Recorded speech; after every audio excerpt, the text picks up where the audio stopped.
Time for the papers then. Dipty's here with us today, all about one story today, the story we told you about yesterday, that decision to drop plans for a controversial airport here in France. That airport is in northwestern France. It's known as Notre-Dame-des-Landes. That's the name of the site. And the French government decided yesterday to abandon what is a 50-year plan, actually over 50 years. They've been sort of wrangling with protesters over that controversial airport site. It is making all the front pages, including Libération, because that site, Notre-Dame-des-Landes, has really been a squat for generations of environmentalists who fought successive governments to keep the airport from being built, saying it was an ecological disaster. Libé says, well, after Notre-Dame-des-Landes, what is next? What other projects might the government abandon? Wondering where this battle on the so-called zones to defend might lead us. The paper does call it a victory for the environment and for activists that's giving impetus to others to defend other controversial projects in France. The government cited financial costs and, of course, the environmental damage as reasons for dropping the project. For Libé, it's the right decision because otherwise, they say, France could have lost credibility as a, quote, leading advocate against climate change.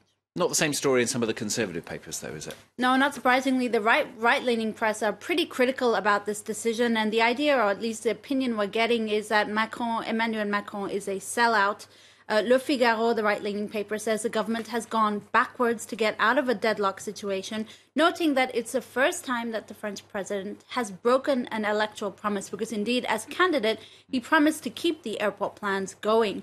Now, L'Opinion, the right-wing paper, goes even further, saying it could be marking a turning point in Macron's presidency.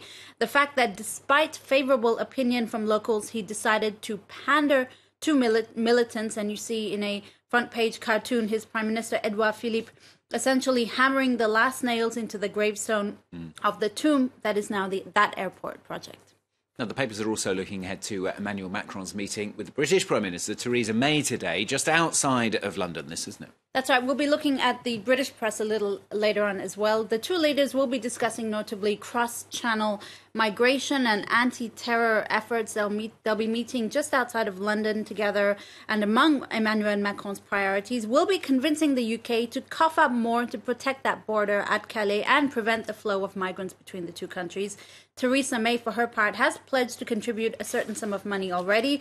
But France wants more, specifically 100 to 200 million euros over the next 3 years, so quite a large sum. Now, this summit, of course, comes as we enter the second phase of Brexit negotiations, which has really isolated the UK from Europe, particularly from its neighbour France.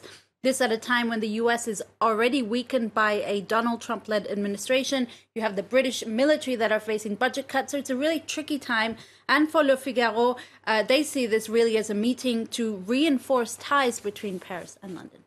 Fascinating, this next piece. MPs here, they're set to consider a bill on bioethics in the coming months. What's this about? Well, it's an all-encompassing bill that really includes several topics, like the right to medically assisted procreation for everyone, including same-sex couples, which is currently not the case in France. It will also look at genetic science methods like genetic modification, as well as issues around euthanasia and surrogacy. For 6 months starting today, researchers and members of the public will be able to sort of discuss and debate these topics. The idea is sort of hoping they'll be able to form a basis for a bill that would eventually be discussed in Parliament. Now, among other hot topics, we'll be fixing limits on how much scientific intervention is allowed on living humans. In particular, things like taking the right to taking sperm samples of dead men with the consent of all parties, with the idea of creating children. Le Figaro reminds us of one such extraordinary case in the US in 2014. You might remember this, Stuart.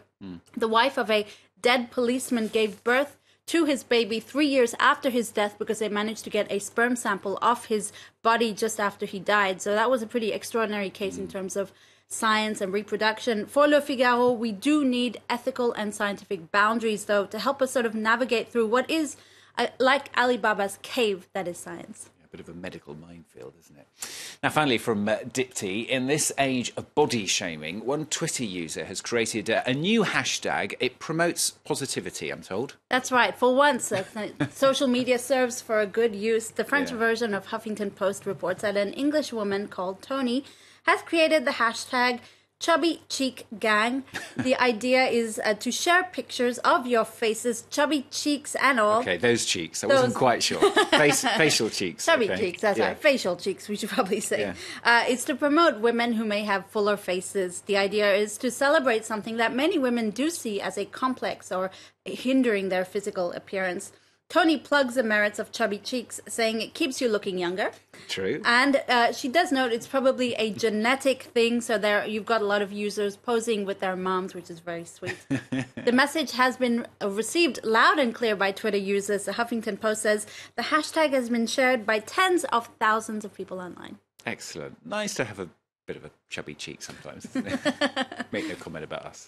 Yeah, that's right. No comment. Tika Laurent should be back, as she said, with the international papers, looking at those British papers ahead of Emmanuel Macron's visit a little bit later on.